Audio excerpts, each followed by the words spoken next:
I'm a good tipper. But it is not because I'm a snob or trying to show off or prove anything. I really don't. But I do it for other reasons. Reason number one, I was a waiter. You know, I was a bartender and a waiter many years ago before I became a real estate agent, now a coach.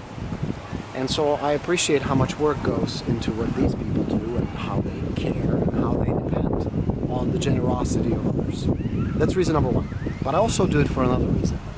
And that is the flow of money. The mindset. We talk a lot about mindset. The mindset of abundance, that there is plenty. You see, when I was broke, I was holding on to every dollar. And I was holding on really tight. And I was worried, oh, where am I gonna next rent come from or car payment? Let alone tipping and going to fancy restaurants. And you would think, well, I'm gonna start tipping and I'm gonna start enjoying the lifestyle once I make the money. It's the other way around. When I shifted my mindset to there's plenty of money, more than I can possibly enjoy or spend, more business that I can possibly handle, more abundance that I can possibly need in my life, things started to shift. And my life and the outcome of my life started to shift as well. Starts with a mindset of abundance. The reason I tip well is I want the money to flow.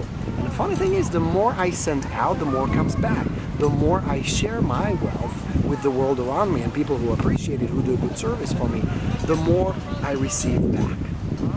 This is how the universe is set up. If you live in a mindset of abundance, where you're not afraid to send out to receive, the more you send out, the more you're going to receive. Don't be afraid.